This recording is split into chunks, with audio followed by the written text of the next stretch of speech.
Yeah, we back. Yeah, we back. Now, quick video. Once again, we got to counter the propaganda of the adversary once again.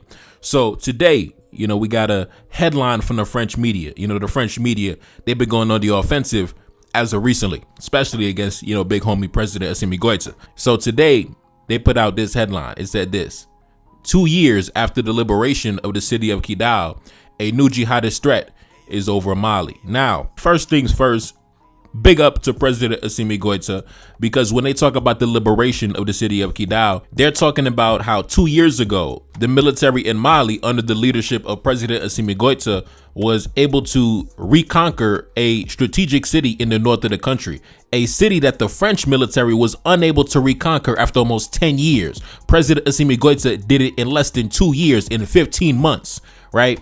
In November 2023. The reason why they're talking about this is because the 2-year anniversary, November 14th, had just passed, right? 2 years since that town has been reconquered. Now you have to ask yourself, the French military with all their drones and helicopters and so-called equipment, how come they were unable to take this city after almost 10 years deployed in the region? Assimi Goïta, they took it in less than 2 years, right? That's a sign of your failure. That's a sign of your incompetence. And that's actually one of the main reasons why you were told to get the hell out the country. Now, of course, France 24, one of these state-owned broadcasters in France, obviously they're in the business of propaganda and slander and protecting the interests of the French government, which is why back in 2022, President Assimi Goïta already banned them from the country back then. Back in 2022, take a look up on the screen. Mali suspends French broadcasters France 24 and RFI, right? Because obviously, as we can see, these are vehicles of propaganda. But anyway, since it's the 2-year anniversary of President Assimi Goïta doing in 15 months what the French military could not do in 10 years, let's talk about it. Let's talk about the conquest of the city of Kidal. The incompetent, feminine French military couldn't even do it in 10 years. The good brother, President Assimi Goïta, General Assimi Goïta, accomplished it in less than 2 years, right? So we have to remind you every chance we get. Now, let's get into it. Take a look up on the screen. The Malian armed forces successfully regained control of the strategic northern city of Kidal on November 14, 2023, marking the first time in 9 years the government controlled all the regional capitals. This decisive victory came just over 14 months after the final French troops withdrew back in August 2022, right? So just 14 months after the French packed their bags and left the country, we took back the city. So how come you couldn't take back the city in almost 10 years? Obviously, because fighting against terrorism was never your objective. Let's continue. The crisis began in 2013 when France launched Operation Serval to drive Islamist groups out of northern Mali. French forces maintained a continuous presence for over 9.5 years, officially withdrawing their troops in August 2022. Despite the lengthy and extensive operation, the town of Kidal, a critical stronghold for various armed groups, including the Tuareg separatists and the jihadist networks, was never secured under the authority of the Malian state. Now, once again, like I said, after almost 10 years deployed in the region, the French government, even with all the aircrafts and drones and all the so-called equipment, you were not able to take back the city in almost 10 years. I got to keep repeating that, because I know it hurts your feelings every time I say that. You were not able to take the city in almost 10 years. As soon as you left, the city was taken back in less than 2 years, right? That shows that you were the one standing in the way, right? It goes to show that you were the one that was incompetent. It goes to show that you were the one that was garbage. Let's continue. Reports from the African Union stated that France imposed red zones, restricting the Malian army's movements and even intervening during key clashes. Notably, back in May 2014, when Malian forces attempted a major push to retake the city, France intervened to enforce a ceasefire, effectively protecting the position of the rebels that had political and tribal ties to key local leaders. This created an enclave where Malian sovereignty was suspended and armed groups operated with impunity, a situation that Malian officials publicly accused France of deliberately sustaining to maintain regional influence. Now, like I said, that was one of the main reasons they got kicked out of the country, because the government was looking at the situation and saying, you claim that you are here to fight terrorism, but when we went in to go attack the city, you stepped in on behalf of the terrorists. You stepped in to protect the terrorists and enforce a ceasefire when we were going to go in and attack the city guns blazing. So Are you here to fight terrorism? Or are you secretly in bed with the terrorists, right? Now, keep in mind, these were the same terrorists they were working with over in Libya, right? These were the same terrorists they were working with to topple Libya. And now those same terrorists came back down to northern Mali and were destabilizing northern Mali. So now they were protecting their business partners that toppled Libya and intervening when the Malian army was about to destroy them, right? They intervened on behalf of the terrorists. Yes, it's a fact. And that's why as soon as they were kicked out, as soon as they were moved out the way, the city was taken back in less than 2 years because they were the obstruction. They were the obstacle standing in the way, playing both sides of the fence, working on behalf of the terrorists while claiming that you're on the side of the government fighting against terrorism, right? A two-faced, duplicitous piece of garbage. Now let's continue. Despite deploying a significant military force of over 5,000 troops at its peak, along with fighter jets, drones, and helicopters over the course of nearly a decade-long operation, France had failed to secure the northern city of Kidal under the full control of the Malian government. The French mission, which ended with a full withdrawal in August 2022, left Kidal in an autonomous status protected by France, but it never submitted to Mali's authority. In stark contrast, after the departure of the foreign troops, the Malian army was able to launch its own offensive and conquered the city in November 2023 in a period of just 15 months, achieving a key military and political victory that a massive international intervention could not. Yes, like I said, we got to repeat it every single time. Achieved in 15 months, what the supposed French military could not achieve in almost 10 years, right? 15 months. 15 months, bro. How many months is in like 10 years, right? 10 years is how many months? You were stationed in the region for almost 120 months, could not take back the city. In less than 15 months, we took back the city as soon as you left. I know it hurts your feelings every time I say it, but I got to keep saying it to highlight your incompetence to the entire world. Anyway, let's continue. I want to get into some statements that were made by the previous prime minister at the time back in 2022, speaking on this exact situation and really what led to the crumbling of the relations between Mali and France, when it was exposed that France were playing both sides of the fence, claiming to be on the side of the government, but, you know, cutting backdoor deals with the terrorists. Now, anyway, let's get into it, right? This coming from the previous prime minister, Choguel Maïga. He said this: when it came to Kidal, a stronghold of the Tuareg rebels, the French army blocked our state forces from retaking the city. The prime minister said, "I'm not accusing them, I'm just giving the facts."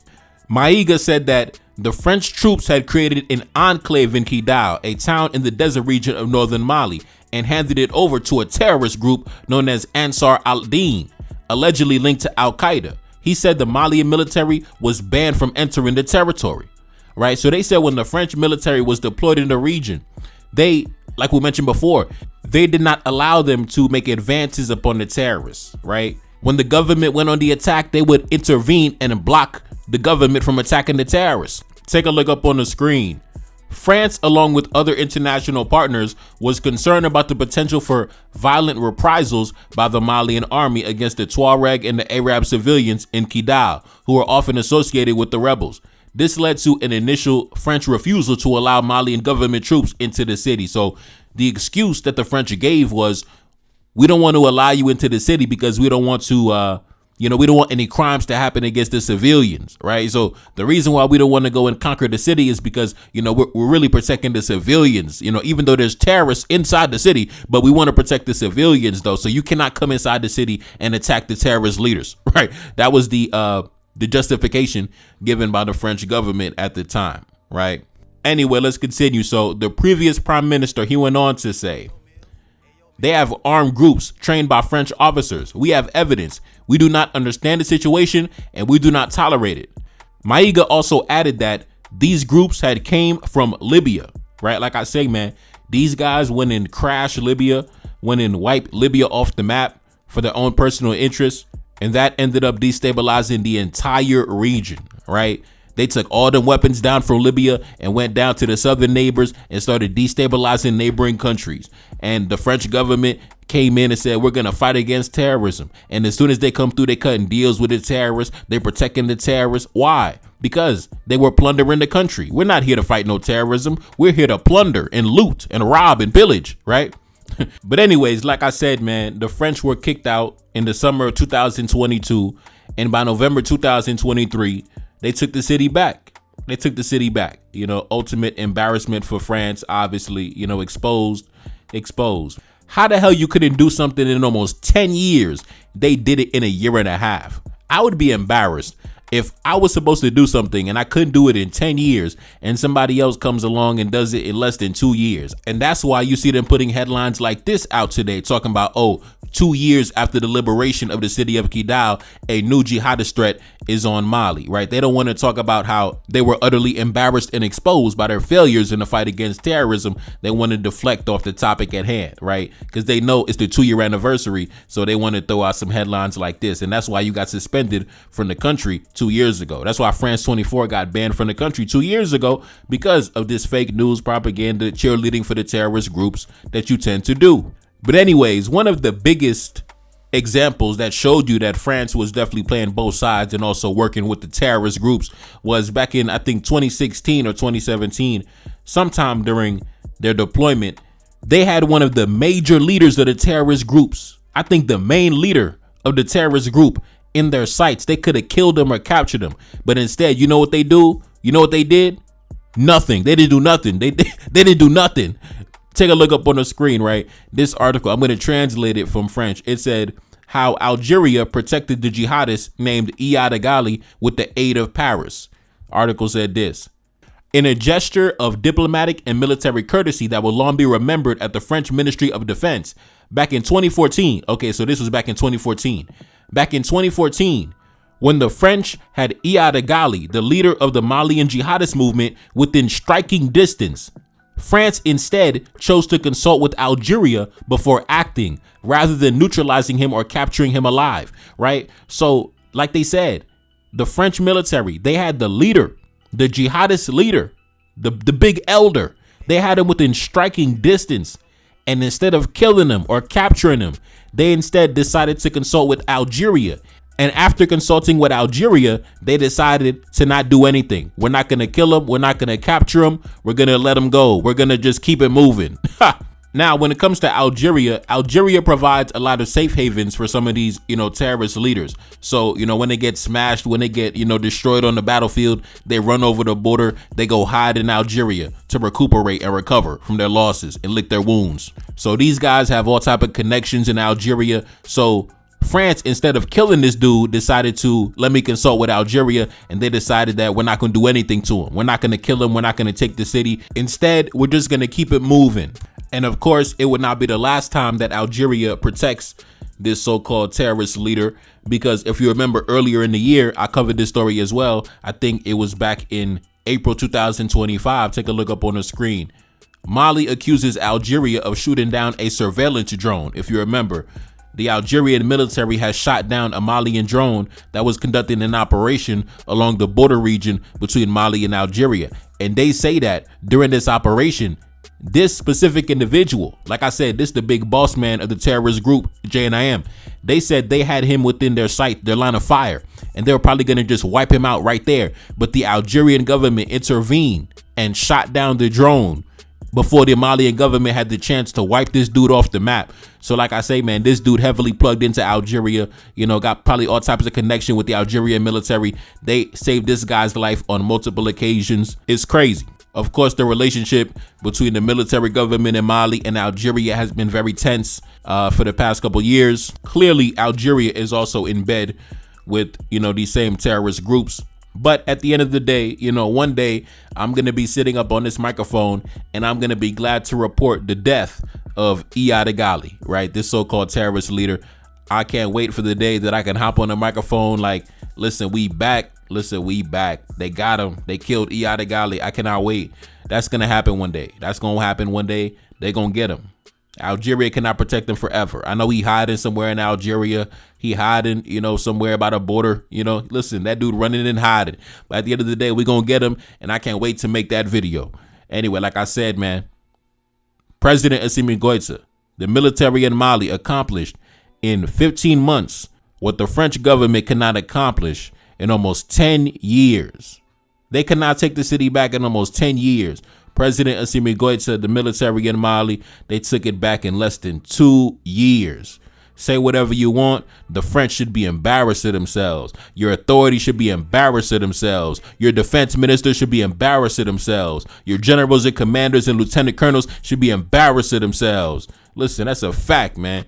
You already know what it is. Anyway, it's your boy Nefakari Desaline back in the Billy S&D. Second single off the next project, The Spy in Bamako. Pin comment at the top. Link in the description. Subscribe to the Patreon, NTD1814. And I'm gone. Peace. Feel like a see me, I feel like I'm Saudi or ran up on Yan in the middle of Bamako. Enemy line, they claiming he innocent. Don't do no talking, I gotta move militant. Don't do no talking, I hit him with facts. 1804, bringing it back. 1804 like I'm Mother Cap Henry. King with the vision, the crown never empty. Top of the mountain, my soldiers defend me. Ducking and dodging the foreign intelligence. Hitting my dance on the DGSE. Dodging they traps, still on my feet. Feeling impeccable, feel like I'm shining. Go to my neck and I'm flooded with diamonds. Go to my neck and I feel like a mess. Feel like a lion, I'm in the savannah. Feel like the king when I'm up in the jungle. Never defeated, I never been humble. Come out victorious every encounter. Money machine give me help when I count it. Money machine stack it up in a beat. Heart of a king and I ride for the team. Weight of the world got it stuck on my shoulders. Bet you can feel it, my heart getting colder. Yeah, gotta stay focused so when it sends shots I gotta react. Cause I'm a target, I'm under attack. Grabbing a weapon, I tell him get back. Mission exposed, secrets unfold. Enemy try but I'm still in control. Got your boy sitting in Bamako prison. Hoping they wish we sending them home. Enemy know that we good under pressure. Been through the thunderous turbulent storm. Shorty a diamond, I told her she pressure. Hop in the whip and I'm taking her home. Hop in the whip and I'm swerving, I'm smashed. Killing my enemies, one of my passion. Rocking this gold like we in bikini. Feel like the captain, I'm clutching a heater. Yeah, gotta stay focused so when it sends shots I gotta react. Cause I'm a target, I'm under attack. Grabbing a weapon, I tell her get back. Mission exposed, secrets unfold. Enemy try but I'm still in control. Got your boy sitting in Bamako prison. Hoping they wish we sending them home. Enemy know that we good under pressure. Been through the thunderous turbulent storm. Shorty a diamond, I told her she pressure. Hop in the whip and I'm taking her home. Hop in the whip and I'm swerving, I'm smashed. Killing my enemies, one of my passion. Rocking this gold like we in bikini. Feel like the captain, I'm clutching a heater.